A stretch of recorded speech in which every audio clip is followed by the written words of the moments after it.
Na aula passada a gente viu a crise de 30, né? Na aula de hoje, nós começamos a ver a crise de 2008. Nós gastamos essa semana com a crise de 2008, a semana que vem a crise europeia e depois o regime de metas de inflação. Para estudar a crise de 2008, primeiro nós vamos fazer um breve relato da economia mundial em 2000, nos anos 2000. Depois nós vamos estudar, vamos passar pela globalização financeira,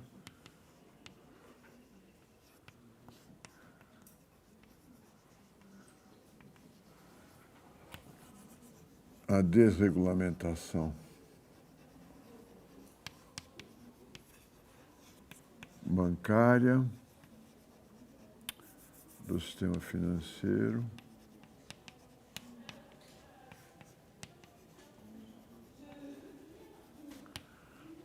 a crise e as dificuldades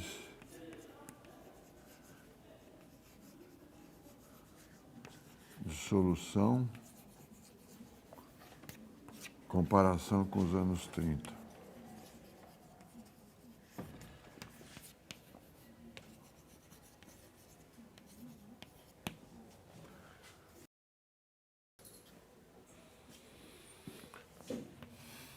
Então, vamos começar sobre economia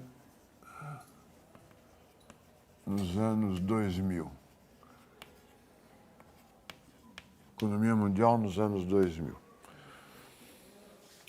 Primeiro, o sistema financeiro internacional.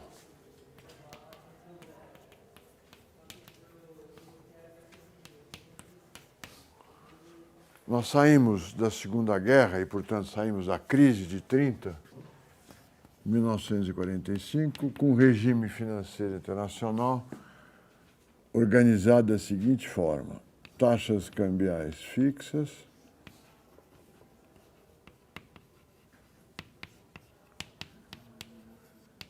$35 igual uma onça de ouro, FMI, coordenador do sistema financeiro internacional e garantidor não, porque ele não garante de fato, tem o objetivo de garantir a solvência dos créditos soberanos, e o Banco Mundial, projetos de investimento. Esse é o mundo como ele saiu da guerra e como ele prevaleceu até 1980, mais ou menos, ou 73, se vocês quiserem. Esse é um sistema organizado a partir da experiência dos anos 30. Ou seja, ele tenta se organizar de forma a resolver os problemas que foram enfrentados nos anos 30. A primeira proposta reproduz o sistema de padrão ouro, ou seja, são taxas de câmbio fixas. Por que depois de 45 se adotou taxas de câmbio fixa? Vamos dizer, podemos pensar em duas razões. Em todo o período do padrão ouro elas foram fixas, taxas de câmbio fixa favorecem o comércio internacional, é como se elas forem fixas e ninguém tiver dúvida sobre a sua estabilidade, uma moeda é equivalente à outra, então todos os mercados mundiais nacionais estariam unidos por essa taxa de câmbio fixa. Em terceiro lugar, a razão para escolher novamente taxas de câmbio fixa é a experiência dos anos 30.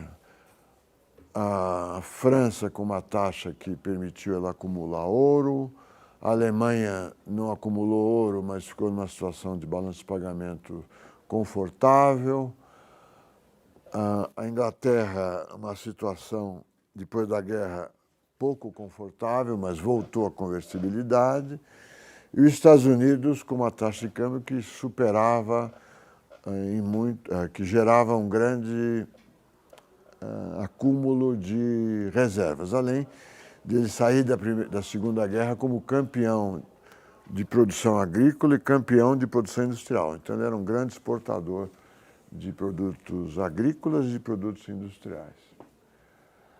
A crise de 30 é apresentada como uma crise onde houve uma política de competição cambial, que é chamada na literatura de beggar thy neighbor, quer dizer, pede para o seu vizinho. Um país desvaloriza, outro país desvaloriza competitivamente. No livro do Eichengreen, isso não é apresentado como um fator importante. É o Kindleberger e outras literaturas que falam que a competição para fixar taxas de câmbio agravou a crise. As taxas de cambiais serem fixas evitava esse problema que apareceu nos anos 30.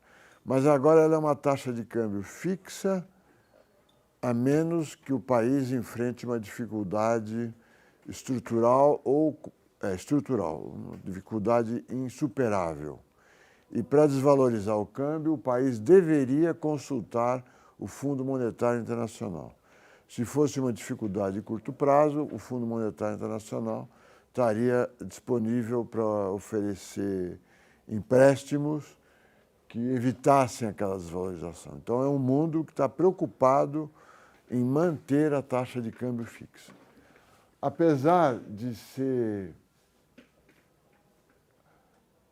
um regime não mais de padrão ouro, a moeda central, a moeda mais importante do sistema financeiro internacional, passa a ser o dólar, que ele sim está ligado ao ouro. Os Estados Unidos têm uma grande reserva de ouro, que o James Bond teve que proteger do Goldfinger, naquele primeiro filme dele. O Goldfinger pretendia roubar todo o estoque de ouro americano que estava depositado no Fort Knox.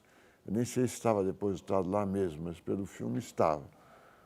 Ele tinha grandes reservas de ouro e garantia que o dólar seria convertido à taxa de 35 dólares por onça de ouro. Então ainda existia a moeda ouro. A moeda internacional ainda era uma moeda centrada no ouro. E o Banco Mundial, encarregado de projetos de investimento no mundo inteiro. Como você sabe, depois da Segunda Guerra, a Europa se recupera com empréstimos coordenados através do Plano Marshall. O Japão também se recupera. E nos anos 45, 80, as grandes potências do mundo são Estados Unidos, Japão e os países europeus como um todo. A Europa imediatamente faz um acordo, cria a Comunidade Econômica, a Comunidade Europeia do Carvão e do Aço. O carvão e o aço foram os vilões, ou um dos motivos da pendência permanente entre França e Alemanha. Então, eles começam a discutir acordos sobre a utilização do carvão e do aço, que depois se transforma em Comunidade Econômica Europeia, mais tarde, depois na Europa com uma moeda única, o euro, que nós vamos estudar depois da crise de 2008. Muito bem, esse sistema, como eu disse para vocês, funcionou razoavelmente. É um sistema de inspiração keynesiana, não que seja um keynesiano de acordo com o texto, mas é um sistema, são economias no mundo inteiro dispostas a intervir na economia quando ela estivesse abaixo do pleno emprego, ou através de déficit público, ou através de política monetária. Onde apareceram programas de apoio social, seguro-desemprego, seguro-saúde na Europa, principalmente Inglaterra, França, Alemanha. sindicatos fortes e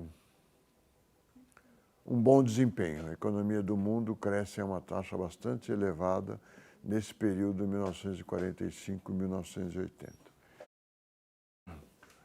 As crises, Guerra da Coreia, Guerra do Vietnã, que está nesse período, se refletiam, no caso do mundo monetário, numa elevação do preço do ouro. Se os investidores achassem que o mundo estava em crise, que os Estados Unidos estavam em crise política ou econômica ou monetária, o ouro era o último refúgio. Por quê? Porque o ouro era a moeda internacional fora, cujo preço era garantido pelo Federal Reserve americano. A moeda americana aí passa por uma crise de identidade insuperável. Se os Estados Unidos acumulassem superávites comerciais, ou seja, importassem e exportassem mais do que importassem, havia uma crise de liquidez internacional. Faltava dólar. Se, por outro lado, os Estados Unidos tivessem déficits públicos e déficits de balanço de pagamentos, sobrava dólar. E aí era colocada em dúvida a moeda central do sistema financeiro internacional. Não tinha saída. Se os Estados Unidos estivessem acumulando reservas ou numa situação superavitária com o resto do mundo, o mundo ficava sem crédito. Se, ao contrário, ele tivesse uma política expansionista, o mundo, particularmente a França, como sempre, reclamava que os Estados Unidos estava explorando o seu ganho de senhoragem, estava comprando o mundo com papel e tinta. Tá certo? Há crises nesse sentido. Novamente, a França é a protagonista principal.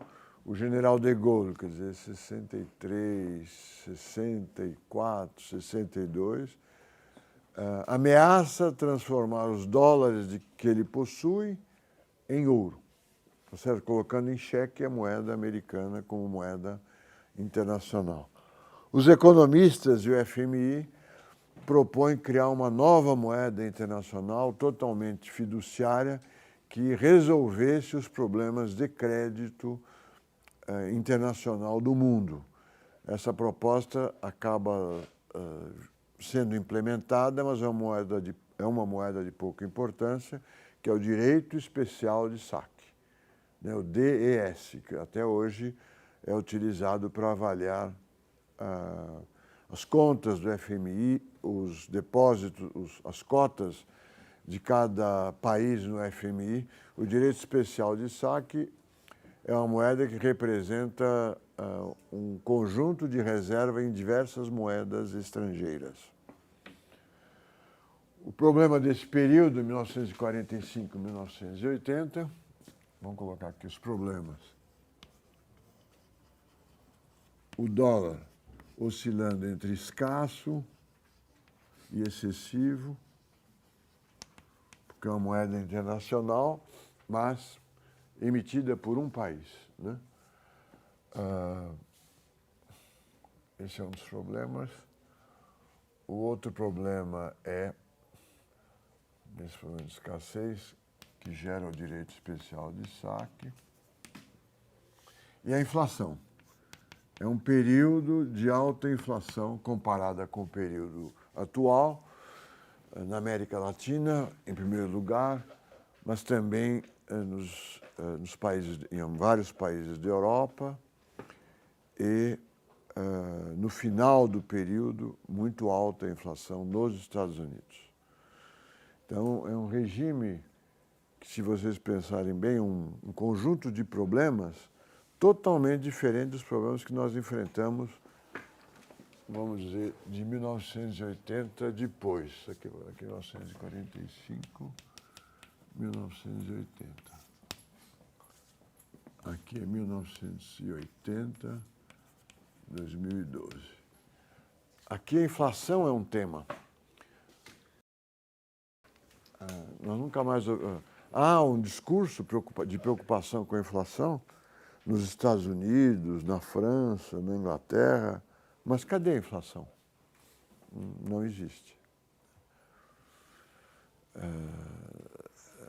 A preocupação com o déficit americano hoje, com o excesso da dívida, com a Espanha, com a Grécia, é a preocupação dos políticos, do FMI, é a inflação. Mas nós precisamos reconhecer que nós estamos vivendo há 20 ou quase 30 anos, né? 32 anos, num regime monetário diferente do regime monetário anterior. Porque é um regime monetário onde a inflação pode ser a preocupação, mas não se manifesta. Hoje. Enquanto que no passado era uma preocupação e um fenômeno generalizado, importante. A Itália tem grandes inflações, a França, a Inglaterra chega a ter inflação latina, a América Latina inteira e os Estados Unidos, depois dos anos 70, a inflação é elevada. Nós estudamos aqui um texto sobre controle de preço, aquele texto da matriz Leontief, onde eu dizia que não há inflação de custo, que é uma preocupação dos economistas com o sistema de controle de preço americano. Imagina o país do Tea Party, o país da liberdade de mercado, viveu por muitos anos com um regime de controle de preços. O Brasil sempre teve essa experiência de controle de preço através do CIP, de congelamentos, da SUNAB, da COFAP, que estavam preocupados com os preços de abastecimento dos centros urbanos. E nós apontávamos esse controle de preço como uma jabuticaba, né? Um problema brasileiro, só no Brasil, atrasado, é que há controle de preço. Não é verdade. Naquele período, vários países praticavam controles de preço. Bom, esse sistema, esse regime, que nós podemos chamar de keynesiano, porque tem proteção social, tem investimento público importante, tem empresas estatais, tem planejamento indicativo. Os governos lançavam anualmente ou quadrianualmente planos de investimento e planos para a economia. O Brasil tem o Plano de Metas do Juscelino, o segundo Plano Nacional de Desenvolvimento, pelo menos esses dois, que são planos governamentais que abrangem a economia toda e orientam o setor privado, uma proposta keynesiana. Sombreando vamos dizer, ameaçando essa economia aqui que está crescendo, essa economia mundial, não podemos nos esquecer, tem a União Soviética, com uma economia totalmente centralizada e que até os anos do Khrushchev aparece aos olhos do mundo como um grande sucesso, né? Uma economia que estava crescendo muito rápido, havia se industrializado, oferecia bem-estar para a população. Essa é a imagem que nós temos até que o Stalin morre e o Khrushchev começa a revelar, começam a aparecer as perversidades e dificuldades daquela economia, daquele império soviético tão grande. E a inflação é um dos problemas permanentes. Nesse período aqui, o comércio internacional cresce.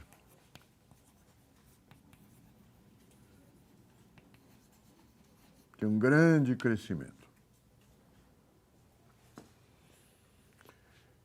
Em 1980 para frente, nós temos uma reação, uma modificação desse modelo. A União Soviética está em crise, ainda não é a crise de 89, mas já está em crise. Os Estados Unidos têm uma crise de alta taxa de inflação, de contestação cultural e de déficits públicos muito grandes por causa da guerra do Vietnã. Então, há um excesso de liquidez de moeda internacional também. Para vocês entenderem como nós somos escravos do tempo, né? E cometemos grandes burrices. A guerra do Vietnã, o Vietnã era um país onde a França tentava manter o país sob a influência do mundo ocidental, ele é substituído lá nos anos... A França é substituída nos anos 64, 5, pelos Estados Unidos. Os Estados Unidos se envolvem numa guerra de grandes proporções, sob a teoria de que o Vietnã, se caísse o Vietnã, haveria a queda de todos os países do Sudeste Asiático sob o domínio da China. Parecido com a guerra do Iraque. O Vietnã tem que nós não conhecíamos, uma tradição multissecular de disputa com a China.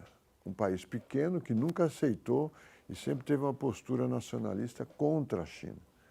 Mas o pretexto, o motivo da intervenção americana no Vietnã era evitar que a China dominasse o Vietnã e, consequentemente, todo o sudeste da Ásia. É a teoria do dominó. Naquela época, o serviço militar era obrigatório nos Estados Unidos, então há uma grande fração da juventude americana que vai à guerra, volta mutilada. Não é uma guerra apoiada pela opinião pública americana, então há fugas dos Estados Unidos para evitar o recrutamento, há protestos contra o recrutamento, é a época dos hippies.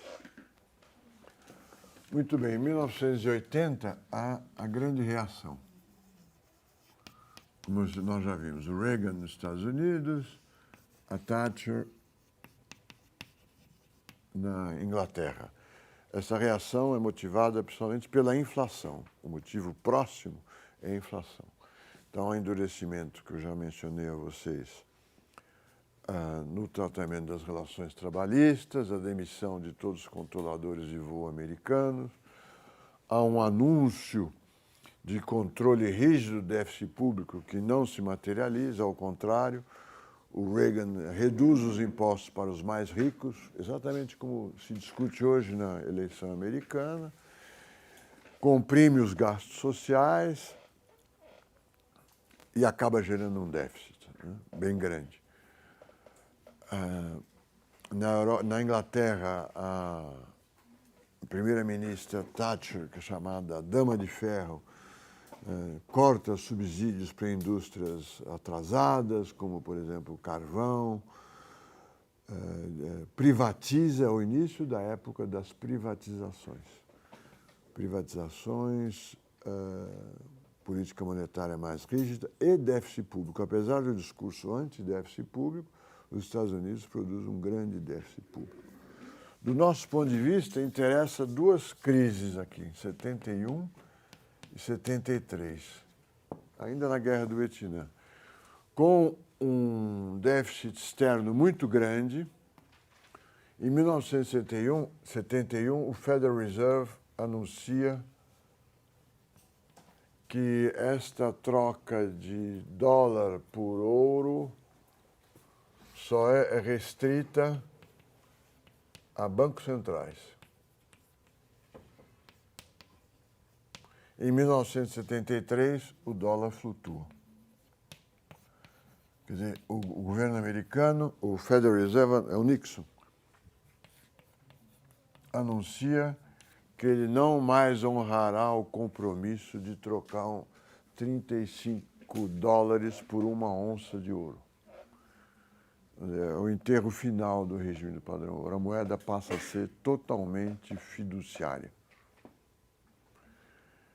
É uma decisão que ele não pode deixar de tomar. Há uma corrida contra o dólar, o preço do ouro está lá em cima, ele não teria ouro suficiente para manter a confiança que o dólar era conversível em ouro. É a última moeda do mundo conversível em ouro, o dólar. É a última que foi decidido que ela seria conversível de uma forma coordenada, era um sistema, né? É a reunião de Bretton Woods, o dólar vai ser convertível em ouro nessa faixa.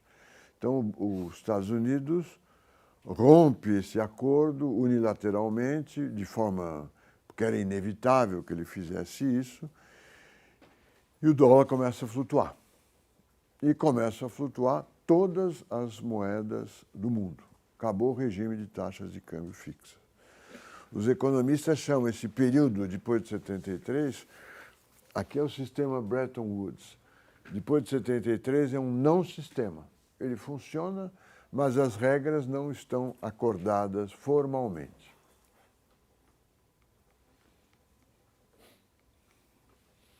Aparecem várias crises cambiais nos países desenvolvidos.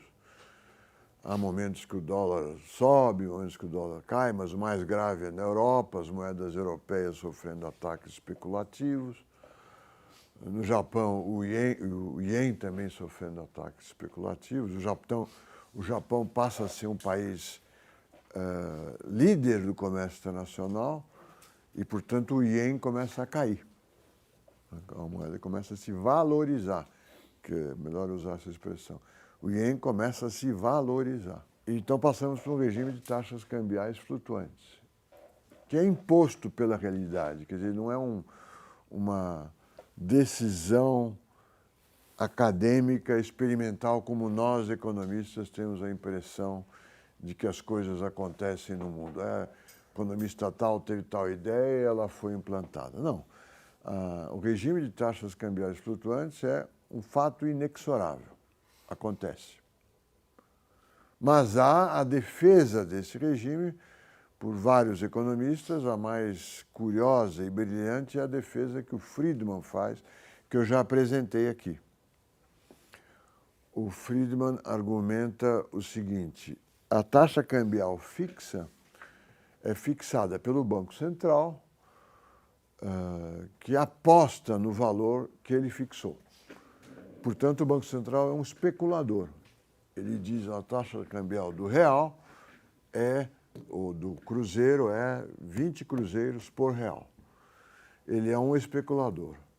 Mas ele é um especulador burocrata. Se ele acertar ou se ele errar, os administradores do Banco Central não ganham dinheiro nem perdem. Eles não têm nada a ver com isso. Estão cumprindo o estatuto do Banco Central. Um especulador desestabilizador pode ganhar dinheiro. Basta saber que ele entra no momento certo e saia no momento certo também, né? Ele começa a anunciar: o dólar vai desvalorizar, o dólar vai desvalorizar. Vende dólares, o real vai se desvalorizar. Então ele compra dólares, o dólar começa a subir mesmo. Se não tiver razões de longo prazo para que o dólar fique mais caro, antes dele chegar a um determinado ponto, ele vende os dólares que ele comprou, ele criou uma falsa subida no preço do dólar, ganhou dinheiro e criou uma instabilidade desnecessária.